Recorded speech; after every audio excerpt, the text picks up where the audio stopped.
Welcome to AZ TechCast, sponsored by the Arizona Technology Council, with your hosts, Steve Zylstra and Karen Nowicki. AZ TechCast is dedicated to covering innovation and technology in Arizona and beyond.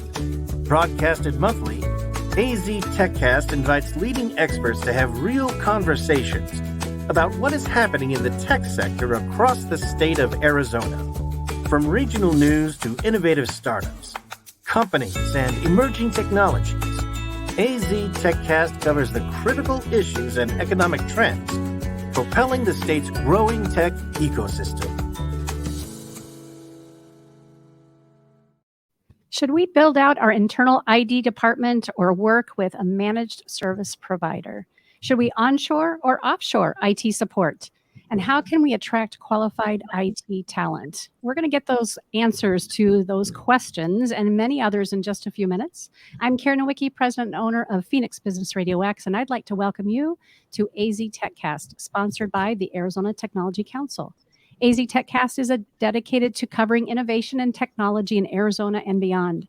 Broadcasted monthly, AZ TechCast invites tech and business experts to have real conversations about what's happening across the state of Arizona. AZ TechCast discusses the critical issues, the topics, and trends propelling the state's growing tech ecosystem. So please join me in giving a warm welcome to today's featured guest. We have Alex Cole, CEO of Cole Technologies. Welcome, Alex. Thanks for having me. We're thrilled to have you. And Will Davis sitting next to me, Director of Data and Analytics at Slalom. Welcome, sir. Happy to be here. And Jackie Shipley, Chief People Officer at Accountability IT. Am I saying that correctly? It's actually accountability. It is accountability. I kind of played with it. I should have asked behind the scenes. So welcome, Jackie. We're thrilled to have you. Thank you very much. And we have Alex. I believe you're in Tucson and Jackie's in Scottsdale. Am I right? That's correct. Yeah, absolutely. Well, we're looking forward to having introductions from each of you, including Steve Zylstra. He's the council president and CEO.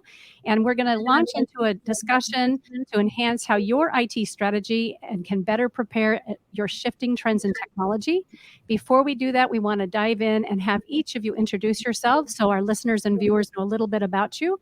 And Will, if you don't mind starting first, you got the hot seat sitting next to me. Sure, I'll kick us off. Will Davis. I work for Slalom Consulting, which is a full service technology consulting firm. We have about 13,000 people globally. And here in Phoenix, we have about 150 consultants that span all of our services. And I lead our data and analytics practice, which is really focused on helping our customers, our clients, unlock the value of their data, which is definitely an exciting place to be right now with all the focus on AI. Very good. Alex, how about you? Yeah, so Alex Cole, CEO and founder of Cole Technologies. We are a managed services provider. So we help other businesses with their IT, cybersecurity, and most recently, their compliance. Very good. And Jackie, welcome. Thank you. Jackie Shipley from Accountability. We're a managed services and security services provider, specializing in tailored solutions for our customers, both in technology and their business needs. We have locations in U.S. and in India. I'm the Chief People Officer, and I handle all the recruitment, employee engagements, as well as taking care of the HR functions, benefits, and payroll. Fantastic. Steve, I know our listeners and viewers are familiar with you, but some may be new to this conversation given who we've invited on today. Let's have an opportunity for you to introduce yourself and AZ Tech Council. Sure, thank you. And by the way, Accountability provides the Arizona Technology Council's IT services. So thank you, Jackie, for that. My pleasure. I'm Steve Zylstra, President and CEO of the Arizona Technology Council and our foundation, which is called the SciTech Institute. The council is a statewide organization, offices in Phoenix and Tucson. We have about 750 member companies across all of the state, including Prescott and Flagstaff and Yuma and Sierra Vista and other places. We do four basic things. We do public policy advocacy on behalf of the tech industry at the state and federal level. The interface really with our congressional delegation, the legislature, and the governor. We do somewhere between 100 and 150 events a year. So we're very much focused, an event-focused organization. We have many publications. We do 2 podcasts, including this one. And we provide services to our members at discounted prices. We run an association health plan. So we provide medical, dental, vision, life, disability. We run a 401k program. Even if you had 4 or 8 or 12 employees, you could have a 401k through our multiple employer plan.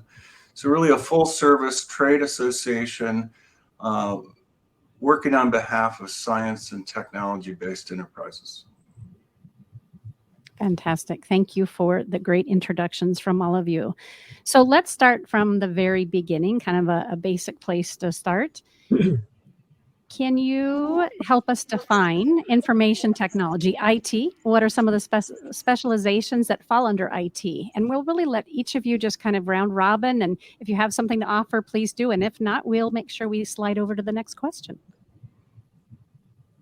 All right, I'll jump in here Do. first. Huh. Yeah.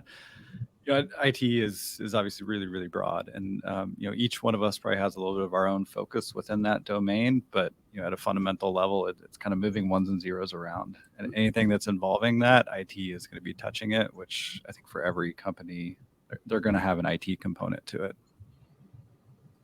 Really anymore, don't they say any company is a technology company? That's true. Yeah. Or a product company, one or the other. Jack, Yeah. So it's, you said it kind of the best there. I mean, anything that a business uses to conduct their operations is probably in some way touching IT. So, I mean, in a medical setting, think about EHR systems, even CRMs, databases. In manufacturing, the robots that are on the production line have software and systems connected to them and networks required to make them all talk. You have engineering firms that have CAD design software and large storage and compute requirements to run those things. So it's really there's the user facing side, and then there's the back end that's required to run that. And the back end side is, I think, the portion that is oftentimes kind of forgotten about. But that's really kind of one of our focuses here at my organization, and that's kind of where we take care of that as much as we can for our clients, because that's stuff that they'd probably rather not deal with. Right. Yeah, it really boils down to the development, maintenance, and the use of just about everything, computer network, software, hardware, to develop and process data. Exactly. So in follow-up to that, by the way, we're the Arizona Technology Council, and it's very interesting. When you say that to people, a lot of people think we're focused on IT, because when people think of technology, they think of IT. And of course, we're focused on probably 15 to 20 other sectors, but a lot of people find the word technology synonymous with IT. Why is it important, particularly for technology companies that we serve, to have either an IT department, a team, other resources available to them to support their business efforts? I think I know a lot of the answers to that, but want to hear from the experts. I think they've gotten much more tightly coupled. It's almost impossible to be a technology company without having a significant IT capability. The recent talk from Jensen Huang, the CEO of NVIDIA, and he was saying that they are incapable of designing new versions of their chips without AI. So you can't have people do it. Just the number of permutations that you have to go through to stay on the cutting edge of that requires IT, and that's a very advanced IT capability. But even if you look at a small mom and pop shop, like my dad has a law firm, they have IT needs as well. They have to manage, store securely all the documents that they have, and so I think decoupling those has become impossible at this point. By the way, I didn't meet him, but I sat next to him when the big TSMC event was here. The CEO of virtually every technology company in the world was here for that, including Tim Cook and everybody else you could possibly imagine. That was pretty cool. He's a really, really good speaker. Really fun to watch. Yeah. Alex or Jackie? Yeah. I think a lot of it is about risk, reducing risk as well. I mean, a lot of organizations are getting, inundated with ransomware and malware attacks, and you hear it in the news. Every year they say it's a record year, and I think this year probably should be no different. And so, a lot of our smaller, medium-sized businesses in Arizona are pursuing cyber insurance, and one of those prerequisites to obtaining cyber insurance is that you have to have a managed services type arrangement with either your internal or IT resource. So, managing vulnerabilities and patching of systems and, having a formal documentation of how you're going to respond in case something happens is a requirement. So a lot of these small businesses are outsourcing their IT needs to managed services providers or leaning pretty heavily on their internal IT resource to make sure they can be covered. Right. Yeah, Internal IT has a priority to keep technology working for the employees, the network, and the systems up. And what you said, Alex, it's pretty much key with security and governance and compliance these days. It And really as I is. mentioned, we have accountability that provides our services, but we also have cyber insurance, as you mentioned, Alex, because these things can be disastrous. If you're not careful and have the right capabilities. Tell us about the people within IT.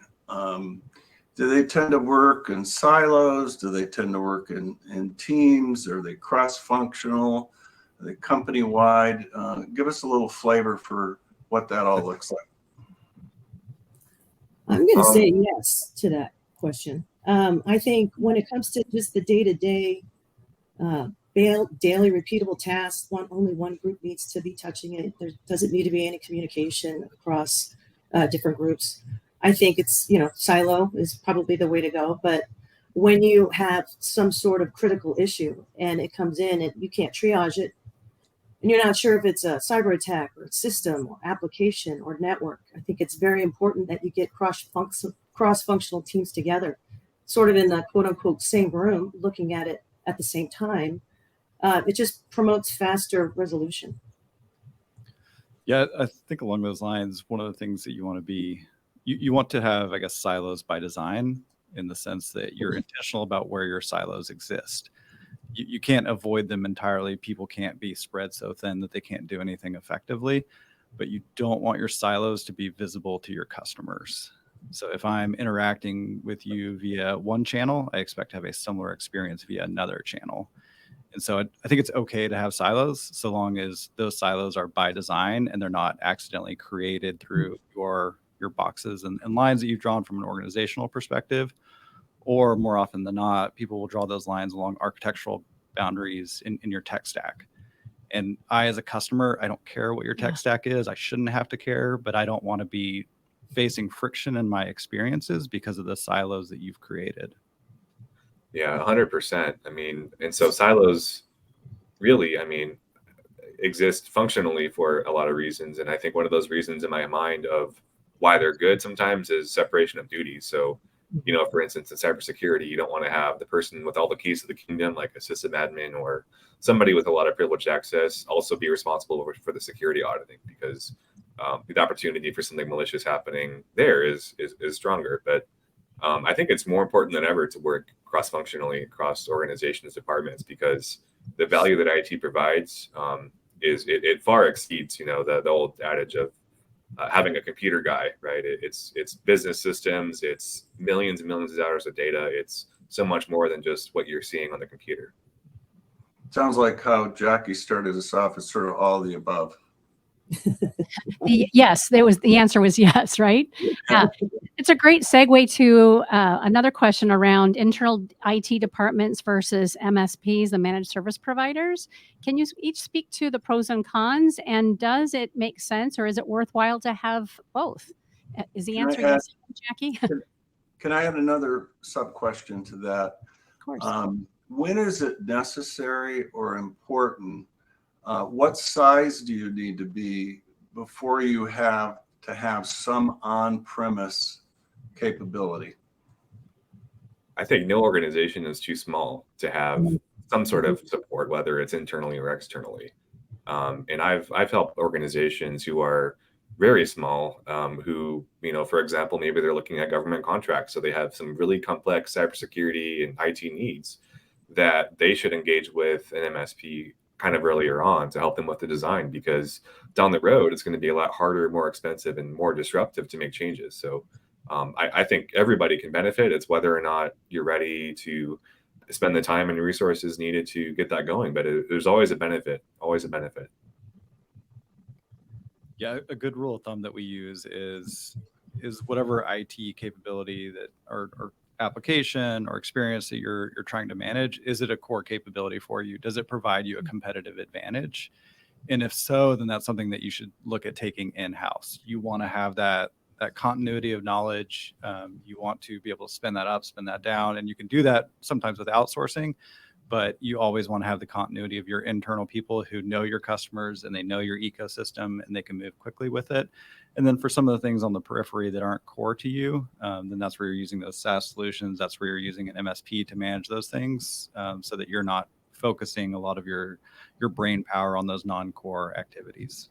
And I think it's kind of a misnomer that I think a lot of IT pros are kind of fearful of an MSP coming in, because I think their perception sometimes is that an MSP could take their job. But in reality, I think it couldn't be farther from the truth. I mean, we can work alongside IT departments and those IT experts to further their operations and make things off, take things off of their plate and make their lives easier too. So definitely always worthwhile. When you have a smaller business, sometimes you just can't afford to have a database administrator, somebody in security, somebody that's watching network, someone that's doing, the system. So that's the pro of MSP, is you're paying by the SIP. You're not laying all the capital out for an infrastructure. You're just paying for what you need. And that lends to a lot of expertise that you can tap into. Little side question again. Does the massive amount of people that are now working from home change any of that? Or would your responses still be the same? I think they're the same. Execution looks different, but I mean, it's still just as important. Yeah. I think maybe along the lines of what Jackie was sharing around the ability to tap into additional expertise, because everybody is remote. Well, not everybody, but so many people are remote now. You can get that expertise from anywhere. And the benefit of an MSP or a large consulting firm is they have those global resources that can be brought to bear quickly for some of the more niche requirements that you may have. By the way, some of us are 100% remote. The Tech Council has a beautiful office at Thomas and Central, but we all work from home most of the time. So, we hear a lot. Well, over the years, we've heard a lot about outsourcing.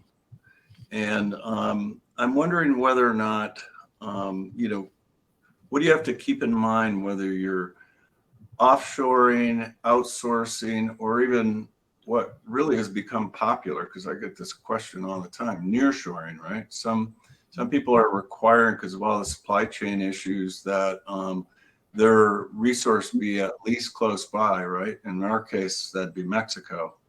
Can you give us some thoughts about that? To me, from my perspective, I think it comes down to cost and the sensibility of the function of it and compliance. If you have a bunch of repeatable tasks and you're batching and you're patching and it can be done overnight, and it's just, you don't need intervention with any customers or any other departments, that's a super cost-effective way, is to manage that type of work offshore. But when you get into complex problems and projects, and you need to have customer facing, and you need to be on site, or from a compliance perspective, some U.S. companies, they don't allow anybody to touch their systems except U.S. citizens. That's where it lends to having resources onshore.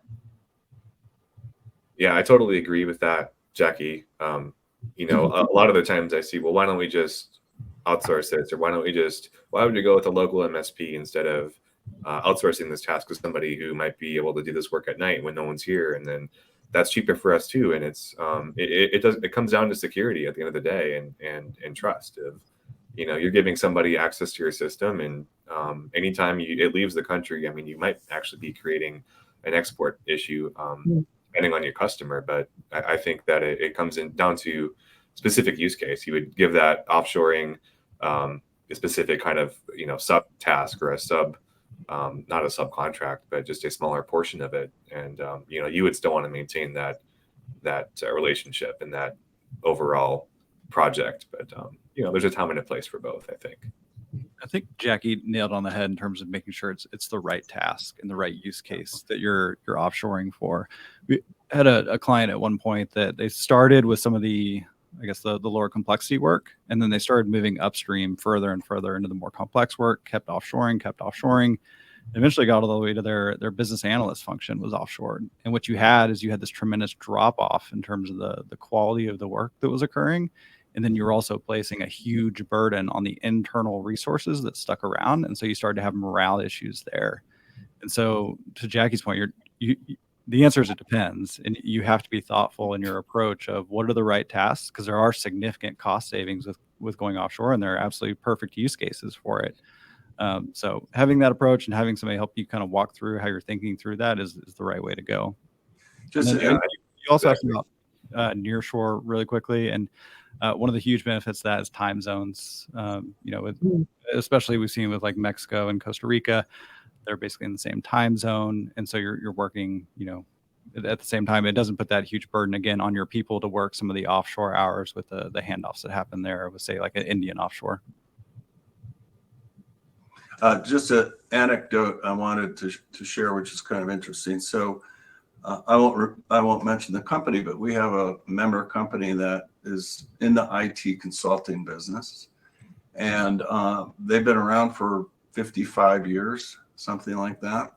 And they had clients around the world, and some of their U.S. clients started to dictate that they must have nearshore resources, not offshore resources. And so they actually came to us, the CEO did, to find out what those resources were in Mexico. It turns out we have about 6 organizations that are members of the Tech Council that do nearshoring in Mexico. And we were able to give them that list, and they were able to interview those companies and ultimately hired one of them. But it's like I said, that sort of the results of COVID have pushed not just manufacturing back here, but also some IT services. In this particular case, it was primarily all software development. I would love to segue a little bit in this conversation, talk about more effectively creating and retaining people in IT positions in Arizona and or the US. And when we were at the CEO Leadership Retreat just a couple of days ago, Steve, I can't remember if it was you or one of our speakers mentioned just cybersecurity positions open alone. Do you remember the statistic around how many vacancies there are? I've heard various different numbers. I think nationwide, his data was 4.5 million, something like that, some crazy number. I know we have somewhere between 10 and 20,000 openings in cybersecurity in Arizona based on some data from the Arizona Commerce Authority. So, there are vacancies in almost every industry and every occupation these days, but IT has had a deficit as long as I can remember. And that's a long time. Yeah. Well, yeah, right? You've been around a long time in the industry. Cough, cough. So I'd love to just ask why is there that deficit? And all 4 of you can jump in on that. And then also let's talk about how can we more effectively create and retain these professionals in IT? Yeah. There's certainly things that, from a slalom perspective that we do to retain people, from a cultural perspective. When we talk about Phoenix or Arizona at large, we aren't as competitive from a compensation perspective as a lot of other locations. And when you have the ability to work remotely, especially in IT, one of the challenges that we faced when we were hiring really, really aggressively during COVID is people would be comparing us against, say, a San Francisco-based startup, and compensation-wise, that was a really challenging place for us to compete with. And that certainly put pressure again on our salaries for our existing folks pre-COVID. And that dynamic, I think, has shifted the market a little bit. There's definitely been a cooling of that as well over the course of the last 6 to 8 months, as you had layoffs with some of the larger technology companies they're outside of Phoenix. That has probably depressed that compensation fever a little bit, but the pressure is still there as Phoenix and Arizona tries to compete with some of those other locations for mostly remote workers. I think there are benefits outside of compensation that we can focus on, but that's still a critical element in terms of taking care of your family and those kind of things. And one of the things that we do is we provide career growth opportunities. So our goal is always to try to look within when we promote. So, for example, our service desk we call AIT University. It's entry level. They're generalists. They don't have much experience. They're exposed to our customers, our technology, our services. They might be like, wow, this cybersecurity stuff's cool. How do I get into that? So it's our culture, and our managers are designed to sit down with them and give them a path, because we have access to certifications, online training, because nobody wants to be pigeonholed into something. So you got to give them something, a sort of a growth plan. So what do you want to be in 2 years? What do you want to be when you grow up? So we try to focus on that. So it's just important for our managers to just provide that plan for them. Yeah, I totally agree. I mean, we just hired a new tier 1 support person, and she doesn't particularly have a lot of experience in the IT field, but we were able to recognize in onboarding her that, and even pre-onboarding with the interview process, that she had we just felt that she had an extraordinary potential to really thrive with the pace that she both learned new things and then her just kind of natural demeanor with customers. And so the responsibility kind of falls upon, the businesses here locally in Arizona to recognize that talent and be willing to kind of invest in that, in learning. And like you said, Jackie, having company sponsored programs, if you want to call it that, to educate and train them maybe informally even, is huge. Right. And on the back end, if you're honing the skills and developing them and promoting them, it's a lot easier to recruit entry-level generalists than it is for somebody who has that type of skill set. So, by the way, I was thinking back, Karen, on the CEO retreat. I think that data we heard was about the total number of IT jobs open, including cybersecurity. And but a very significant percent of that is cybersecurity, and that's of course a national number. What I was interested in the discussion among the CEOs was that some of them were suggesting that every education should include an education about cybersecurity, right? Because it's so important in today's world, and that everyone needs to be alert to the issues and problems that can occur around cybersecurity. And it's not going to get any better. It's only going to get worse, particularly with AI, which we'll talk about later. I was going to chime in really quickly. So with, I'd say 10 years ago, DevOps, huge thing. And maybe 3 to 4 years ago, DevSecOps became much more in vogue, of everybody focusing on security by design and embedding that into the app dev process. So security went from something that I would say earlier in my career, you had to go through the security architecture process and it was a pain, and you thought, oh, this is going to be a hurdle to my go live. And now they're involved upfront throughout the entire design process, and they're truly a value add and a critical component to it. So it's been good to see that maturation of the market over the last 10 years to focus on security as an important concept. So what are some of the most in-demand skills in IT that folks are recruiting for these days, and who's the hardest to find? Jackie, you want to go first? Well, shocker, security. Security is the big one these days. And then when you focus in on the cloud, AWS, Azure, Sentinel, O365, Active Directory, all those things are intertwined. So those are really the skills that kind of wrap around that we're really focusing on.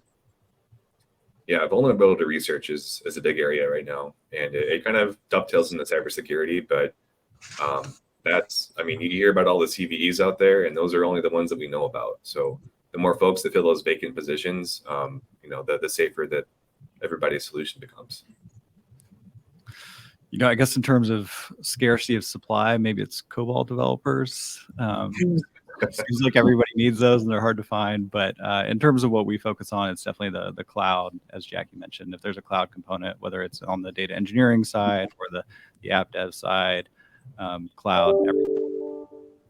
By the way, I learned COBOL when I was in college. And the shocking thing to me is that the banking industry still relies on it, right? And the people that knew how to code in COBOL are,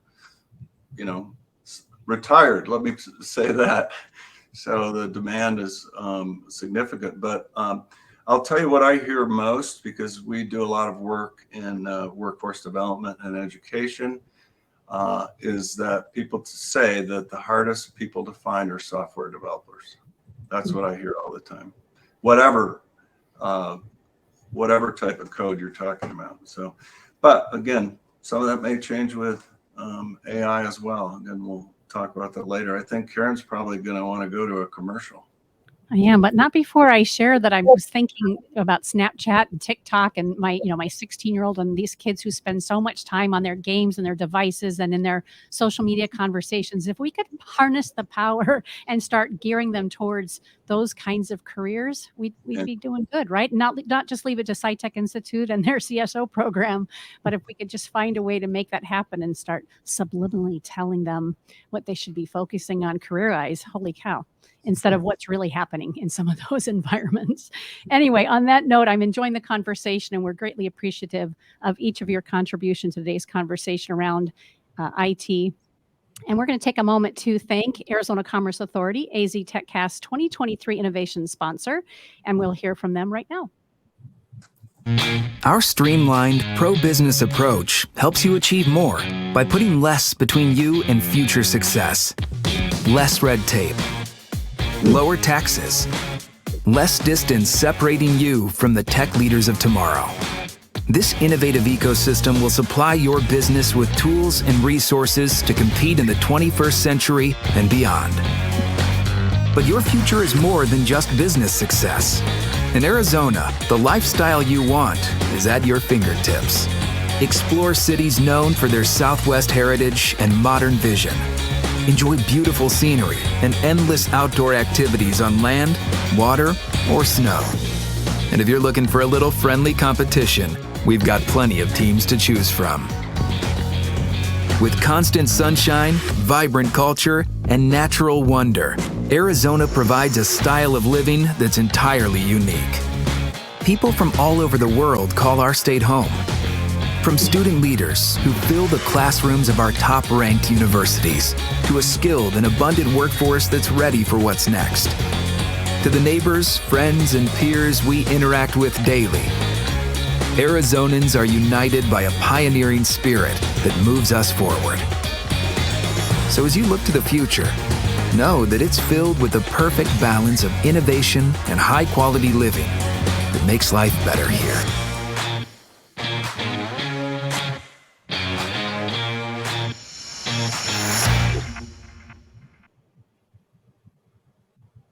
I always say this every episode, and I mean it every single time. It gets me excited about living in Arizona every time I hear that commercial from ACA. So we're grateful to have them as a sponsor. So I'd like to follow up with what we were talking about just before the break, and that's, around talent. And the Tech Council does a lot of work in education and workforce development. We're sub-recipients on grants that ASU has for both the NSF and the Department of Labor, and and some of that's focused either on cyber and IT or at least STEM, and we've had a long collaboration with an organization called Pipeline AZ, which is a significant platform for connecting talent with opportunity. I think they have 125,000 users on the platform and 6,000 companies, and it's Arizona focused. But we'd like to ask all of you where you're finding your IT talent in Arizona, and what organizations, what processes are you using? Anything you can do to enlighten us about the best place to find IT talent. I wish there was one single source that had all of them, but again, the answer is depends. Yes, all of them, a little bit of everything. We've got some small partnerships with like GCU and ASU to connect with some of their graduate programs, especially like the Barrett College of Honors. And then outside of that, we definitely look for people who have left the state and then come back. Part of our recruiting model is to hire consultants, especially from Big Four or that already have consulting experience, because we don't have a ton of junior talent. Just as part of our makeup within the Phoenix market, most of our people have 10 to 15 years of experience. And so a lot of times we're looking for people who have left the state and want to come back to their families. We'd certainly prefer to intervene sooner and not have them leave the state. But that's a lot of what we've done up to this point. And then we also will pull people from industry from time to time. And we do have a program, an industry to consulting coaching program, to help people develop some of those consulting skill set that are critical for what we do. Well, I'd like to follow up on that. So about 10 years ago, the Arizona Tech Council hired the Seidman Research Institute at ASU to do a highly comprehensive study on the technology workforce. So it included IT professionals, scientists, and engineers. And one of the interesting, and they were surveying companies, right? And one of the findings was that everybody wanted some existing qualifications. The study seems to say that no one was hiring fresh outs, right? Like right out of ASU or GCU. That may have changed over 10 years because there's no choice. But it's one of the things I hear that, that people want someone who has some experience when they hire them. And now we have the largest engineering school in the United States, right? ASU is producing 25,000 engineers. A lot of them are in computer science and software engineering and so on and so forth. So anything you want to say about that issue of hiring fresh outs, people that have an education but have no experience? Yeah, so for some of our more mature markets, like a Denver or a Seattle, they have associate programs that are geared entirely around taking people fresh out of college and developing them and investing in them. You have to have a certain scale to be able to do that. That's one of the things that we as a Phoenix market have started to do as a proof of concept to make sure that we can do it the right way. So if we're going to bring people in fresh out of college, we want to make sure that we can support them and grow them so that they will be successful at SLM and successful for our clients. So there's a lot of work that goes into that, but I do think it's really valuable. One of the feedback that we've gotten from the other markets is you just have this tremendous hockey stick of performance from those folks that you may not get from somebody who's transitioning mid-career. The college students, if you can tap into that, that potential and the power that they bring and the excitement, it can be really, really meaningful for your organization. So, Alex, where are you finding your talent, and what do you recommend? Are you allowed to tell us? Well, of course I am. And Will, I think you really kind of struck home with me there. I wish there was one place you could just go where you had this bank of awesome people, but really it's about, I think, especially since we're a small business, it's about being open-minded. So really being willing and able to train and kind of nurture that right individual into the position you want, because the number of graduates that come out with STEM degrees is not meeting the demand. So we have to fill that gap somewhere. So being able as an employer or as a business to spend the time and train them is going to be what we have to do to make up for that. Jackie, this is your job every day of the week. Give us some insight. Yeah, it's going to sound so boring, but I have been super successful with recruiting websites, not just posting a job. I actually go out and actively look. we're a small company. We try to keep our costs down. You know, recruiting agency costs are so high. So it's always my goal is to try to farm it myself first. So that's been successful. Social media, our employees will post, we're hiring, and it goes out to the network. Another really good one is, which is a testament that this might be a good company to work for, is employee referrals. We've had a number of employee referrals because we have a good program. So if somebody is willing to bring in a friend or an ex-coworker, that's a good litmus test that we might be doing something right. So, and then of course, you know, councils like yourself and AZ Pipeline, like you said, government agencies, DES. So just, you know, like Alex said, I wish there was this one thing, but you got to be creative. Yeah.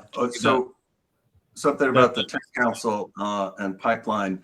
The good news is when you're a member of the Tech Council, you can post all your jobs for free. And PipelineAZ.com is totally funded, so it doesn't cost you to post any of your positions there either. And it has some AI in it, so it does matching too, you know, with the 125,000 people who are on it. Wow. Well, I learned something today.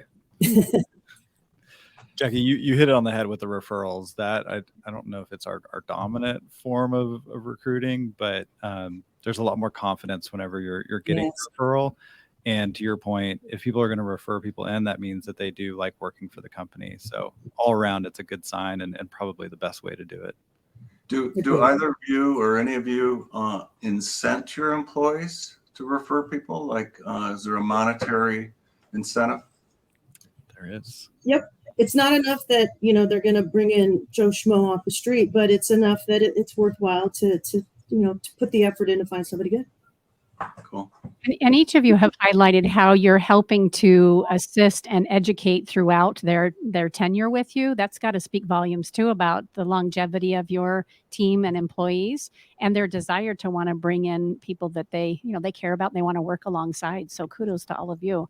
It got me thinking about, and we've talked about it on several other episodes of TechCast, of AZ TechCast, the apprenticeship model. Would that be something that makes sense? And is that kind of, Jackie, what you're speaking to? Well, because we're so small, we're about 200 employees globally. We haven't really needed to go that route. But, you know, if we continue to grow, we continue to get the partnerships like we have with Microsoft, it's not going to be sustainable for me to do what I've been doing. I'm going to have to go out, make partnerships with colleges, develop internship programs. So that is something definitely on the horizon. I haven't had the necessity at this point to really pursue that. And Will, you spoke a little bit about working with GCU and ASU. How do those relationships, and all three of you can speak to that, Alex, as well, how do you tap into the state's educational institutes for candidates?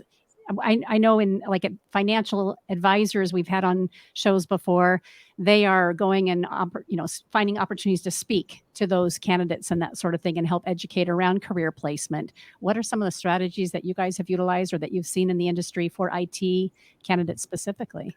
Noticing there's a theme that's all those things. Okay. So it can be going and speaking to the students to raise awareness around the brand, get them interested in slalom, get them interested in consulting. Say for the most part, if you're going to a business school, they all know about consulting at this point. And then getting to know the folks in career fairs so that they can help out and direct people, and then you can post within their posting systems as well.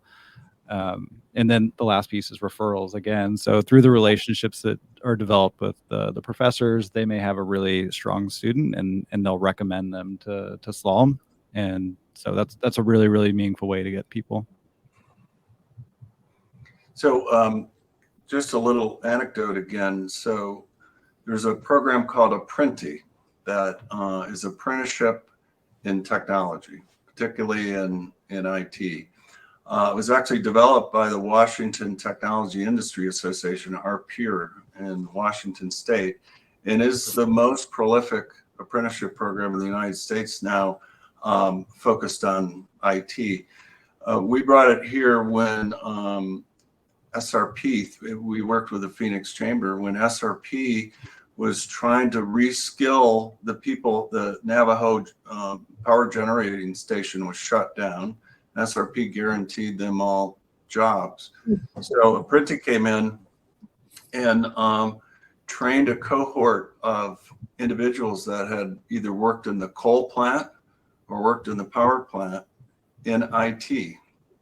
And interesting statistic, I think they had 9 apprentices, and this is like 2 or 3 years later now, they all still work there. And now they have IT careers. And I mentioned that we were sub-recipients on a few workforce programs. One is called AZ Next. And again, it focuses on IT and cyber. And there's an apprenticeship that's part of that $10 million grant. And they've actually had, it's more than 100, but maybe as many as 200 now go through that apprenticeship program. So it is something that, was really traditional in the skilled trades, but is becoming more important in the technology industry. Mm-hmm. Well, I think that just highlights how successful those programs are, for the businesses point of view as well. I mean, if they're still around 9 years, or years later, all 9 of them, that speaks volumes. Pretty impressive, yeah. Mm-hmm.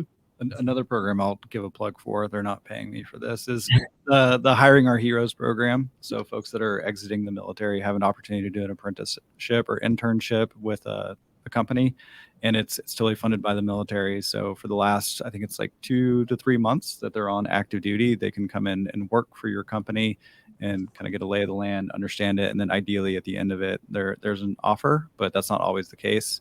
I think General Dynamics is doing that here in Phoenix, and it's a great way to get fairly technical talent that's exiting the military, and those are really, really strong employees. Yeah, another great example, which I think is a great segue to another question that we have for you guys. When we're looking at mid-career professionals, right? We're talking about military making the transition into the public sector.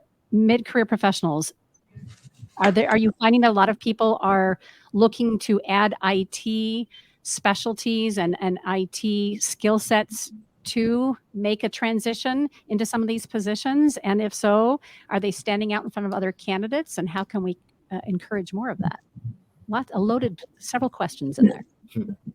So I have a person on my team who did a mid-career transition. He was a teacher and then moved into the data and analytics world. And he's someone who is just a lifelong learner. He always wants to learn new things. And he's just amazing to work with. And the experience that he brings from being a teacher, I think makes him unique and kind of gives him his own superpowers in terms of being able to educate others, his interpersonal skills or things that you may not typically find in the engineering world.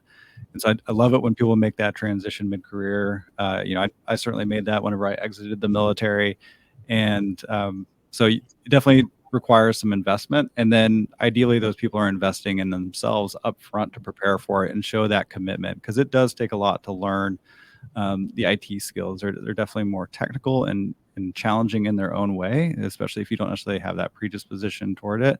And so I love to see when people will invest in themselves up front, and then we can also make that investment in them to help them build. And then long term, I think, Stephen, to your point around the anecdote that you shared, is when you invest in people, they want to give back as well. And so they show that commitment to the organization, and then you have those longer tenured folks that are really important from a cultural perspective. And you have the built-in maturity as well. You have somebody that's been around the block. I don't know if I had that, but a lot of them do. So they say. Right. So this may not be a question you're prepared to answer right now, but millennials and Gen X are very different in so many ways than the previous generations. Do you find any unique challenges with the demands of millennials are all about wanting to do something important, right? That gives back to the world. Gen X are a whole different thing. So any thoughts about any unique characteristics about the various generations in your hiring efforts? I think just, flexibility has been a word that has come up even when I was working for, like a 9 to 5. And I remember even wanting that myself. And it just, compensation is good, benefits are good, but flexibility, I think, demonstrates a lot of empathy, which I think speaks across all generations. The data I've seen says that is actually one of the most important things to Gen Xers is flexibility. And for our listeners, Alex, I want to make sure that we're not just talking about, remote versus in the office. We're talking about maybe putting in some time on the weekend if I've got a commitment with family and that kind of thing. Is that what you're alluding to? It really is flexibility where I can show up the best that I can whenever that is. Is that right? I mean, I don't think that punching in and punching out is a good way to utilize your workforce, and I don't think that rigid rules are a good way to manage those people either, especially now that they were distributed geographically across the country or even just across town. I mean, we might not come into the office every single day, but I mean, why not be flexible and why not offer that? I think that's such a huge contributor to workplace morale. Yes, and those younger generations are most certainly not only mission driven, they are definitely looking for that flexibility. Jackie or Will, anything to add there? I guess the one thing I would caution on is treating them like they're from a different generation explicitly. I think a lot of times people will lump you into a category, whether it's millennial, Gen X, Gen Y, and then they'll treat you that way, assuming that you fit into that mold. Mm-hmm. And, if you look at Maslow's hierarchy of needs, everybody prioritizes those a little bit differently. And so the important thing is just getting to know your people and what they prioritize, because even if they're part of a different generation, they may still have the same priorities or wildly different than that generation. So just get to know your people. Yeah, that's a really good point. IT is so measurable, and you build the right metrics. You measure people the way that you should. They get it done in 20 hours or 30 hours. It shouldn't matter. That way they know that they have the flexibility, they can get the job done, and they're measured appropriately. So one of the things the Arizona Tech Council has been highly focused on for many years now is diversity, DEI, and we run a tech inclusion forum. We have a Women in the Workforce committee. We make statements on our website about the importance of diversity. What's going on in the IT field to bring more diversity into your teams and into your organization? All the research shows that the more diversity you have, the more effective you can be. And this is all kinds of diversity, like cognitive diversity, right? And as well as other types of diversity. So any thoughts about unique things that you're doing in your organization to attract a more diverse workforce? Well, first it needs to come from the top down. So you got to have the philosophy, right? If it's not coming from the top down, it's not going to happen. And then from my perspective, as a recruiter, you have to be open-minded, and you have to expand, look outside the 9 dots when you're recruiting, open up more horizons and take out the biases. It's really not a special project or a thing. It should just be part of your culture and way of life. And some of the things that don't cost money, you can have an inclusion committee. You can build your holidays to be flexible to make it all, more inclusive for people. You can have suggestions. You can, just little things that you can make them when they walk in the door that they feel comfortable and welcome. I think that's one of the more important things. Thank you, Jackie. Yeah, I think there's the things that we're doing now, and then the things that will pay dividends 20, 30 years down the road. Like you mentioned the number of engineering college graduates that are coming out right now. The demographic breakdown of those, I assume, is skewed. And that is something that it will take years and years to shift. And, I think about my 3 kids. As we prepare them and enable them with the tools, it's great to see. We live in Paradise Valley School District, and the focus on technology there and STEAM in the instance of that school district will be really, really important for them as they grow, learn, mature, and they have that awareness of what the different careers that are out there, and making sure that's accessible to all of them. Alex, anything to add there? I mean, I think you guys nailed it, Will and Jackie.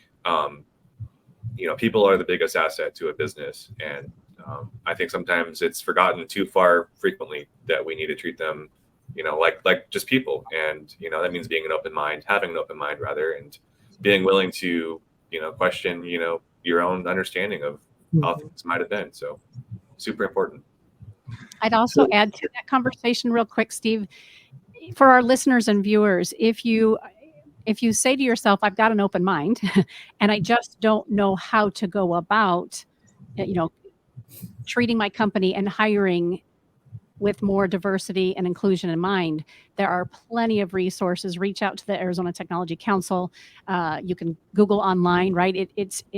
We no longer can say we don't know how or we don't know who. There's plenty of resources out there to help us just stretch beyond what we're either comfortable with or what we're used to, so that we're making sure that we are keeping everybody in mind. And to Steve's point earlier, that's what's going to make a difference in the longevity and the growth in companies. The companies that are focused on that are going to succeed and win. So kudos to the three of you for doing that. So I'd like to take us home with the final question, which is all the rage. We have a AI committee, and there are tons of people on it because it's, generative AI is, you can't have a discussion these days without talking about it. What technology innovations or trends are impacting the IT field and workforce as we speak? Obviously, ChatGPT would be one of those, and I'd be interested in knowing, how you're utilizing AI in the workplace. In my view, it's going to be one of the most transformational technologies that's ever happened in our lifetime, and it's going to affect everything. And not just AI, but are there other technology trends in the IT industry you can point to? I mean, AI is both so fascinating and terrifying at the same time. And when you combine that with, Moore's Law, how every year the amount of computing chip that you can put inside of the same physical space just gets smaller and smaller. And so you think about IoT, Internet of Things, and how everything has a chip in it now, whether it's outside of smart thermostats now. I mean, you're looking at, light bulbs that have Wi-Fi, and everything in your house has Wi-Fi. And I mean, you can't go 10 feet without a Wi-Fi device or a Bluetooth device. So how soon is it going to be before AI is now in those IoT devices as well? And so I think that has drastic implications on the IT field. And I'm not sure how that looks exactly, but I do know that we need to pay attention. I think I have 3 to 4 generative AI meetings per day at this point. It is one of our primary focuses as an organization. It's to your point, it's going to be transformational. And I think right now, a lot of organizations are struggling with what to do with it. And the analogy that I've been using is it feels like we've just discovered fire, but everybody's kind of looking for that internal combustion engine of what is that amazing use case at the end of it that we're going to get to. But in the meantime, like we can cook some food on it, and we have light and heat. Like there are so many use cases that are immediately available. The one big thing that I think is holding a lot of organizations back, because technically it's not that complex to implement, is the security component to it, which Alex has brought up a few times. I think once we get past that hurdle and people start to become more comfortable with it, it is going to be, to use, I think the term you used, apprentice earlier, it's going to be like an apprentice for you. And as knowledge workers, it's going to make you significantly more efficient in your day-to-day tasks. If you're not using it now, you probably should be, as long as it's within the policy, the IT policy of your organization. And if you're an organization that doesn't have an AI policy, you absolutely need one, because your people are using it. And in some cases, organizations have gone out and just shut down access to ChatGPT. But people are probably working around that. They're using their phones to get to it because it does make you that much more effective, that much faster. And the efficiency gains for an organization, especially a small organization, is going to be really, really powerful for them. So I'm excited for it. What underlines all those AI capabilities is data, and that's the world that I live in. And so all these organizations that view AI as the future, they'll start to dabble in it and then realize that there's a whole host of things that they need to do to enable AI to be effective, because their data quality just isn't there yet. Yeah, 100%. I mean, we're using AI-based security for some of our clients now. And that's like you said, Will, I mean, it's like we discovered fire, and it's like, you can cook some food on it, and it's kind of cool, but we know internally that we can do so much more with it. So I'm looking forward to seeing what that is. So probably out of time, Karen, but one of the things that I know about AI is that it does code. And, coding is about, you do the code and you test and you verify, then you test and you verify. Seems to me that ChatGPT can now do the coding, or AI can do the coding, and you just have to do the testing and the verification. I saw a joke recently that before you would write, you'd spend 10 hours writing the code and an hour or two testing it, and now it's the inverse with ChatGPT. You still need to be a competent developer to use it effectively and to troubleshoot it. With GitHub Copilot, you can just be a much more effective and faster developer. Especially if you're junior in your career, it can help you grow your skills. One of the interesting use cases is just around documentation, and that's, I think, one of the tie-ins with MSP, and then my company being a technology consulting firm, is a lot of times we're handing off to an MSP, and there's a whole question around documentation, and I think we're almost going to move into a post-documentation world, because I don't need to explain all the code. You can just put it into an LLM, and it'll explain to you what the code is doing. So yeah, just a ton of use cases, a lot of excitement around it. Yeah, very So good. I'm excited about Yeah. it. All Well, right, Karen, I think We are. Yeah, we're a fantastic conversation. Again, we love going to the experts and hearing from you directly what's happening. And we could, we say this typically, we could have another episode or two with the three of you, because there's just so much more information to share. So for our listeners, we hope that you will stay in touch with Alex with Cool Technologies, Will with Slalom, and Jackie with Accountability. It's been really great to get to know and share in your wisdom today.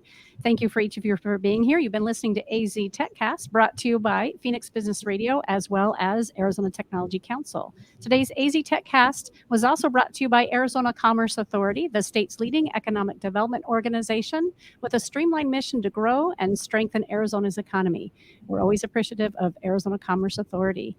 If you are interested in being a podcast participant or sponsor for the Council's AZ TechCast, please contact marketing at aztechcouncil.org to learn more about opportunities to further position you as a tech expert, influencer, and or innovator. Until next time, I'm Karen Nowicki. Thank you for joining us for AZ TechCast. Thank you for joining us for this episode of AZ TechCast with Arizona Technology Council, featuring leading tech and business experts that help influence and shape our great state and the industries they serve.